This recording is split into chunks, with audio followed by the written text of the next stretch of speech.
Picture this. A friend comes to you struggling with debt. You want to help, of course you do. So you share investment advice that worked brilliantly for you. Confident, well-intentioned, pure in motive. 6 months later, they've lost everything. The investment crashed, their savings gone. And now they're in a deeper hole than before, except now they resent you too. You had the best intentions. But somehow, you paved a road straight to their personal hell. Welcome to the altruistic paradox, where our desire to do good collides violently with reality, creating chaos we never anticipated. I'm Silencron, and today we're going to dissect why our best intentions so often backfire, why good people create terrible outcomes, and what ancient Stoic wisdom combined with modern psychology reveals about truly effective action. Because here's the uncomfortable truth. Good intentions are worthless. Worse than worthless. They're dangerous when disconnected from wisdom, foresight, and humility. Let's start with a fundamental Stoic principle that Marcus Aurelius understood deeply. The impediment to action advances action. What stands in the way becomes the way. But here's what we often miss. Marcus wasn't saying every action is automatically good. He was emphasizing that wisdom must guide action. Without wisdom, even the most well-meaning intervention becomes an impediment itself. Consider the classic phrase, "The road to hell is paved with good intentions." This isn't just a clever saying. It's a warning about the gap between what we intend and what we actually create in the world. Why does this happen? Why do our earnest efforts to help so frequently explode in our faces? The answer lies in several cognitive biases that hijack our thinking before we even realize it. First, there's the halo effect. When we do something with good intentions, we unconsciously assume everything about our approach must be good too. We feel virtuous, so we stop questioning our methods. We're helping. How could we possibly be wrong? This feeling of moral righteousness actually blinds us. It creates a psychological shield against criticism and self-reflection.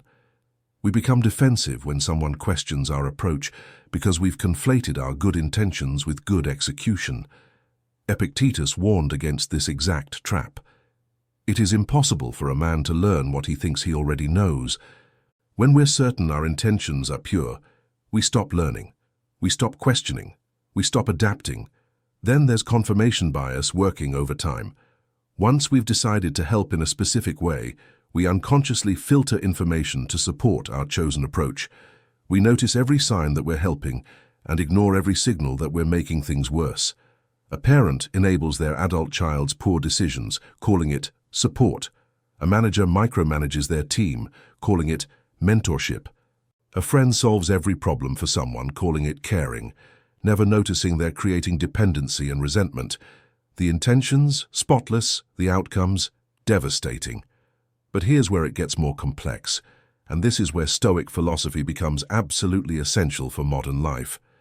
The missing piece in almost every well-intentioned disaster is understanding complex systems. We think linearly in a non-linear world. We imagine simple cause and effect in an environment of infinite feedback loops and interconnected variables. Seneca observed, "Luck is what happens when preparation meets opportunity." But we could add, disaster is what happens when good intentions meet complex systems without adequate understanding. We see a problem, we feel compelled to act, we implement a solution, and we never pause to map the ecosystem we're intervening in, the relationships, dependencies, incentive structures, and second-order effects that will determine whether our action helps or harms. This is the altruistic paradox in its purest form. Our desire to help is strong. Our ability to understand what truly helps is weak. And that gap between desire and understanding is where catastrophe breeds. Now let's examine how these well-intentioned actions create chaos through complex systems, because once you see this pattern, you'll recognize it everywhere. Every action we take enters a system, whether that's a family dynamic, an economy, an ecosystem, or a social structure. And systems don't respond the way we expect. They adapt, evolve, and create feedback loops that amplify our interventions in unpredictable ways. Let me share one of history's most perfect examples, the Cobra Effect. During British colonial rule in India, The government became concerned about the number of venomous cobras in Delhi. Entirely reasonable concern. The solution seemed obvious and well-intentioned: offer a bounty for every dead cobra brought in. Initially, it worked. People killed cobras and collected rewards. The government felt satisfied with their clever intervention. But then, the system adapted in an unexpected way. Enterprising individuals realized something. Why hunt dangerous cobras in the wild when you could breed them at home and harvest the bounty safely? Cobra farms sprouted up across Delhi. People were now creating cobras specifically to kill them for money. When the British discovered this, they immediately cancelled the bounty program. And here's where the unintended consequences reached their peak. The cobra breeders, now stuck with worthless snakes, simply released them all. The cobra population in Delhi exploded to levels far higher than before the intervention. Good intentions, logical solution, complete disaster. This pattern repeats throughout history with almost comical regularity, except the consequences are rarely funny.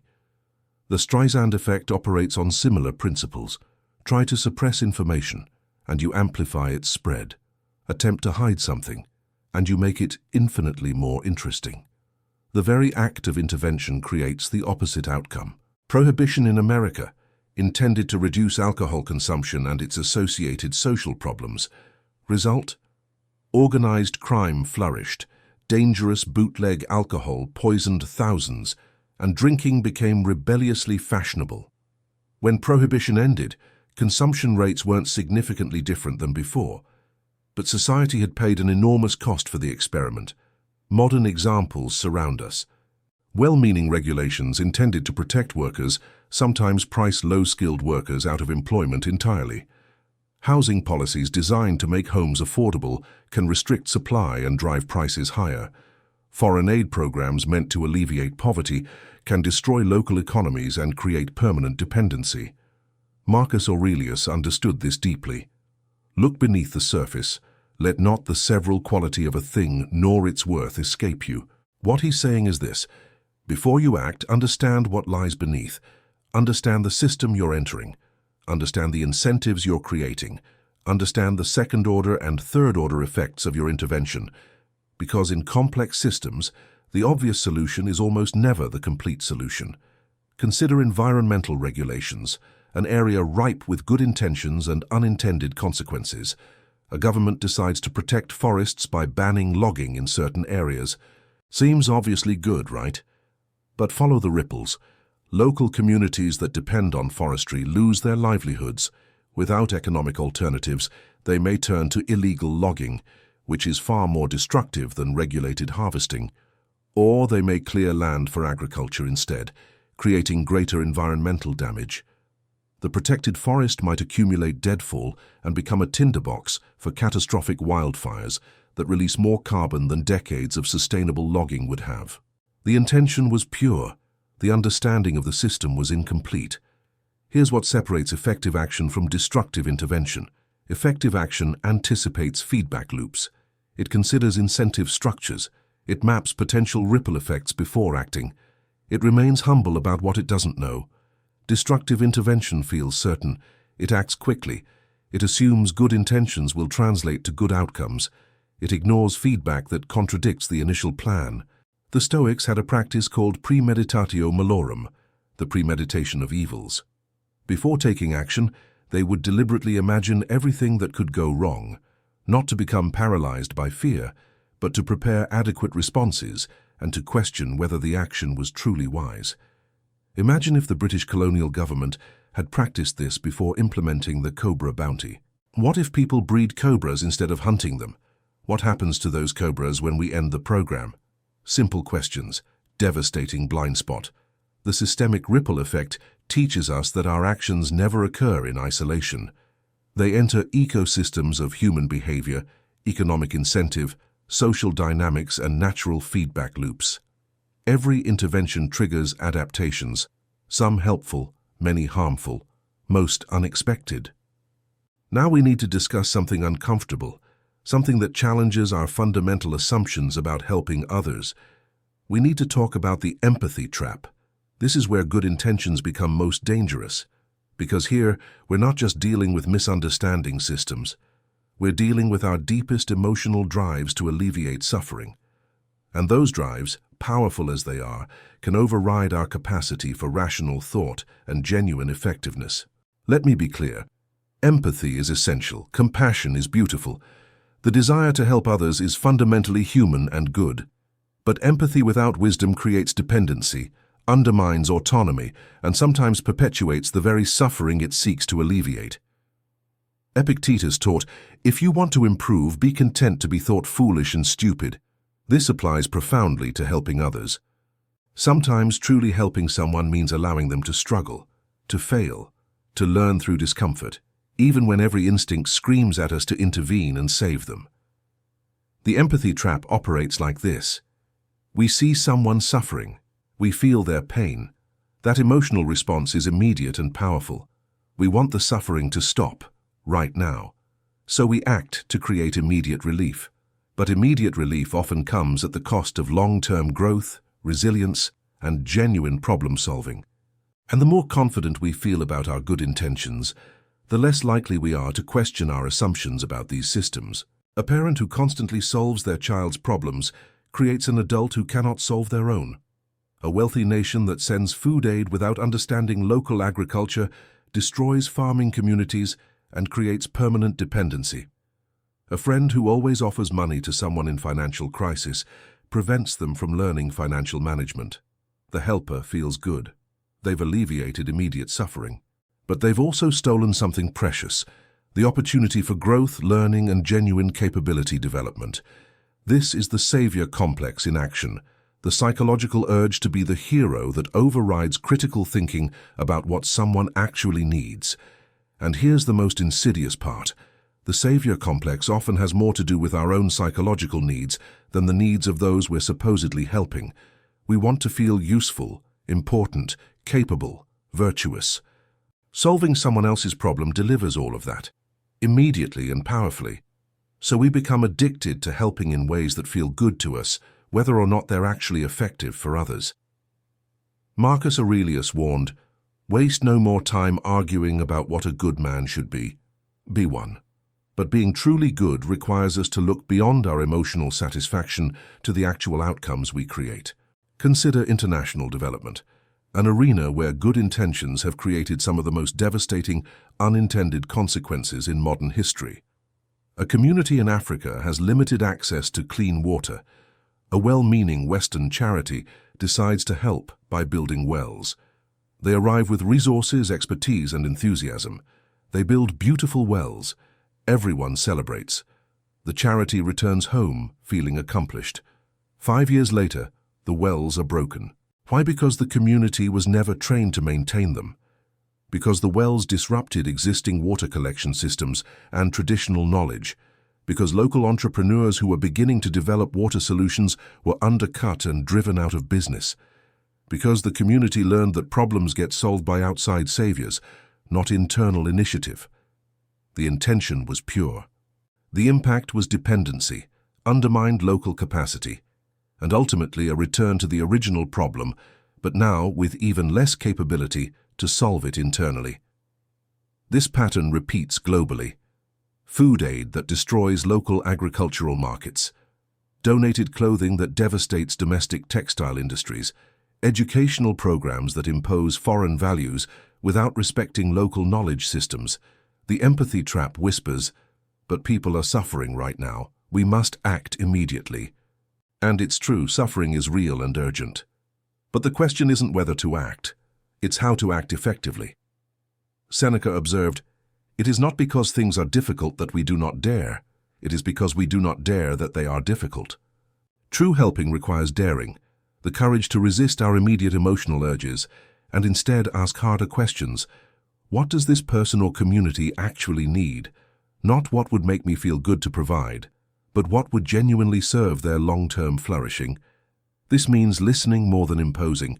It means asking rather than assuming. It means supporting existing strengths rather than supplanting them with outside solutions.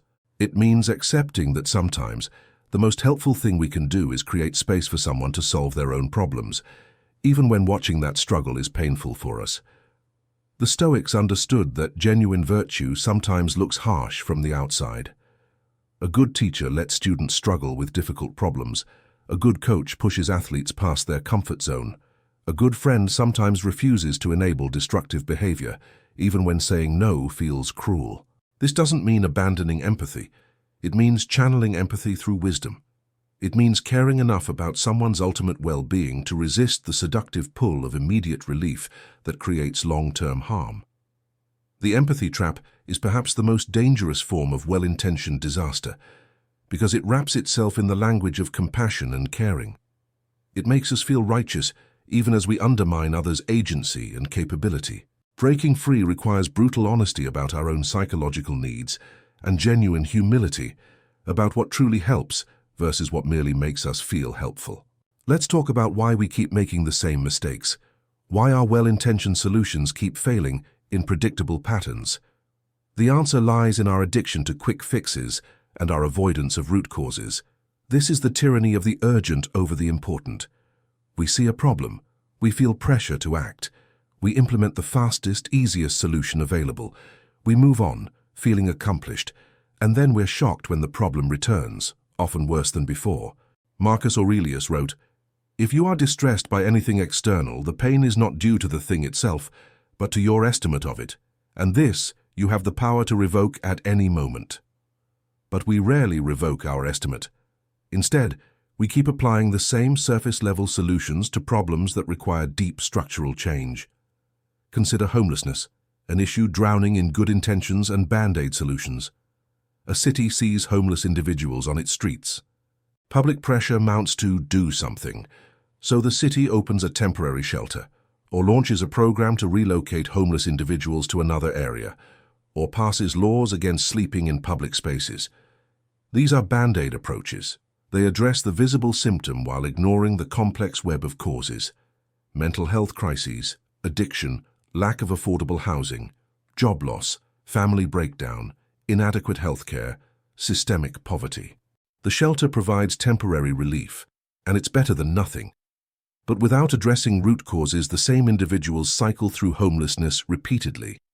Meanwhile, new people fall into homelessness because the underlying conditions that create it remain untouched. And here's the dangerous part.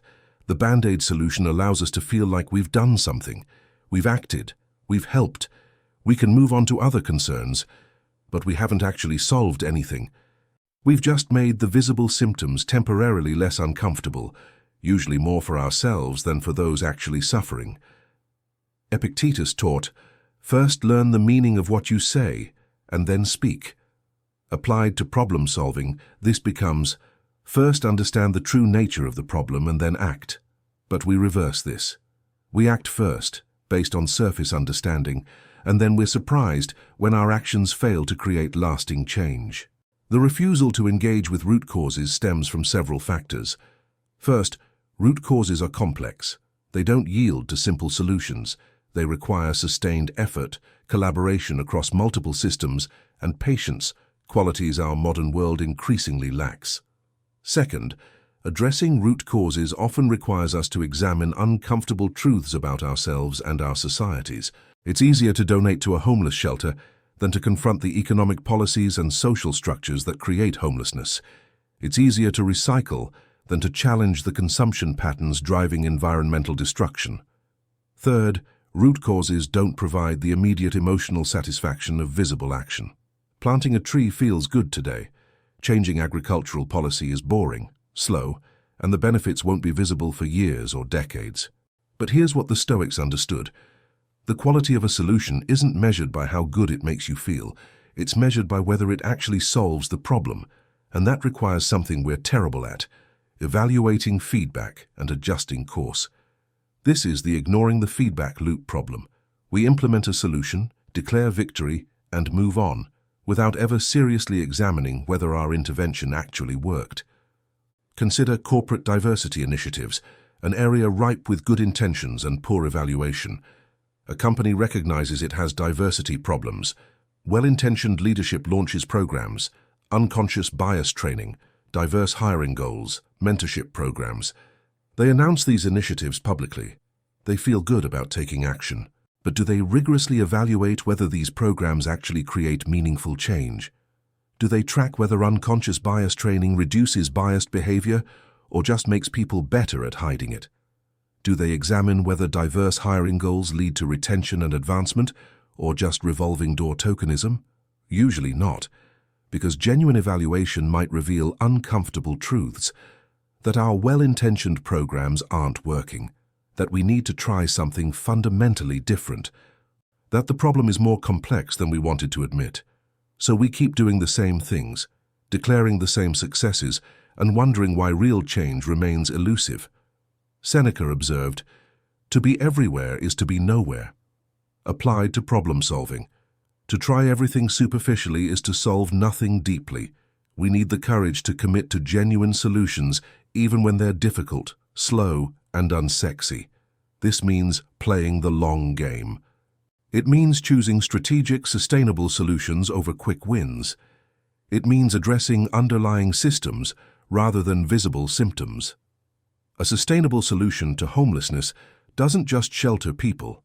It provides comprehensive mental health care, addiction treatment, job training, affordable housing development, and systemic economic reform. That's difficult, expensive, long-term, unglamorous, but it actually works. Our sustainable solution to environmental destruction doesn't just recycle. It fundamentally restructures production, consumption, energy systems, and economic incentives. That requires political will, sacrifice, and decades of sustained effort. But it actually works. The perils of short-sighted solutions teach us that feeling good about helping is not the same as actually helping. Quick fixes are the junk food of problem solving, immediately satisfying but ultimately harmful. The Stoic path requires something harder. The willingness to acknowledge when our initial approach isn't working, the humility to learn from failure, and the patience to pursue genuine solutions even when they take longer and feel less immediately gratifying. So here we are. We've explored how our best intentions backfire, how cognitive biases blind us, how complex systems defy simple solutions, how empathy without wisdom creates dependency, and how our addiction to quick fixes perpetuates problems. The question now is, what do we actually do about this? Because the answer isn't to stop trying to help. It isn't to become cynical or paralyzed. It's to transform our approach from good intentions to effective intentions, from feeling virtuous about trying to ensuring we're actually creating positive impact. This is where ancient Stoic wisdom becomes intensely practical for modern life. Marcus Aurelius wrote, "Waste no more time arguing about what a good man should be one. But being good, truly good, requires us to bridge the gap between intention and impact. Here's how. First, embrace radical humility. The moment you think you have the perfect solution, you've already failed. Complexity demands humility. Every system has elements you don't understand, feedback loops you can't predict, and stakeholders whose perspectives you haven't considered. Before acting, ask yourself, what don't I know? What assumptions am I making? What could I be missing? Who understands this problem better than I do, and have I genuinely listened to them? Epictetus taught, "It is impossible for a man to learn what he thinks he already knows." The foundation of effective action is acknowledging the limits of your knowledge. This doesn't mean paralysis. It means acting with appropriate caution, building in feedback mechanisms, and remaining ready to pivot when reality proves your assumptions wrong. Second, practice premeditatio malorum. Deliberately imagine failure. Before implementing any solution, force yourself to imagine how it could backfire. What unintended consequences might emerge? What incentives are you creating? How might the system adapt in unexpected ways? This isn't pessimism, it's preparedness. The Cobra farmers were predictable, if anyone had bothered to think through the incentives. The shelter that creates dependency is predictable if you consider the psychological impacts of free resources without requirements. Imagine failure in detail. Then, design your approach to address those potential failures proactively. Third, prioritize listening over imposing. Most well-intentioned disasters occur because we assume we know what others need without actually asking them. The savior complex thrives on our confidence that we know better than those we're helping. Genuine effectiveness requires flipping this dynamic. Before offering solutions, invest significant time understanding the problem from multiple perspectives, especially from those directly experiencing it. Ask questions, listen without defending, suspend your assumptions. Recognize that people closest to a problem often understand nuances you'll never see from the outside. And then, crucially, collaborate on solutions rather than imposing them. Support existing initiatives and strengths rather than replacing them with your own ideas. Fourth, think in systems, not in symptoms. Train yourself to look beneath surface problems to underlying causes. When you see an issue, don't immediately jump to solving the visible symptom. Invest time mapping the system. What creates this problem? What maintains it? What feedback loops exist? What would happen if we changed different variables? This systems thinking prevents band-aid solutions. It helps you identify leverage points, places where small strategic interventions create disproportionate positive impact. But it requires patience. It requires resisting the urgent pressure to do something now in favor of the important work of understanding what actually needs to be done. Fifth, build robust feedback mechanisms. Never implement a solution and walk away. Every intervention needs built-in evaluation from the start. How will you measure impact? What metrics actually matter? How will you gather honest feedback from those affected? And critically, what will you do if the feedback reveals your approach isn't working? This is where most well-intentioned efforts fail. We measure effort instead of outcomes. We track how much we've done rather than whether it actually helped. We become defensive when feedback contradicts our assumptions. Seneca wrote, "If you really want to escape the things that harass you, what you're needing is not to be in a different place, but to be a different person." Applied here, if you want your intentions to create genuine positive change, you need to become someone who values truth over feeling right, outcomes over effort, and adaptation over attachment to your original plan. Sixth, accept that effective helping is often uncomfortable. Sometimes the most helpful thing you can do is let someone struggle through a problem themselves, offering guidance but not rescue. Sometimes it means saying no to immediate relief in favor of long-term growth. Sometimes it means acknowledging that you're not the right person to help in this situation. These choices feel bad. They trigger our empathy and our desire to intervene, but they're often more helpful than dramatic rescues that create dependency. Marcus Aurelius understood, "The impediment to action advances action. What stands in the way becomes the way." Sometimes the most effective action is restraint. Sometimes the way forward is stepping back. Finally, measure yourself by outcomes, not by intentions. This is perhaps the most important shift. Your intentions don't matter if your actions create harm. Your effort doesn't matter if it doesn't create positive change. Your feeling of virtue doesn't matter if those you're trying to help end up worse off. This isn't about being harsh on yourself. It's about being honest. It's about valuing effectiveness over ego. It's about genuinely caring more about helping others than about feeling like a helper. The Stoics were intensely practical philosophers. They didn't just contemplate virtue, they demanded it manifest in effective action in the real world. They understood that wisdom without application is just philosophy. But application without wisdom is just chaos. So here's your challenge. The next time you feel compelled to help someone or solve a problem, pause. Not to overthink or become paralyzed, but to think strategically. Ask yourself, do I truly understand this situation? Have I listened to those affected? Have I considered unintended consequences?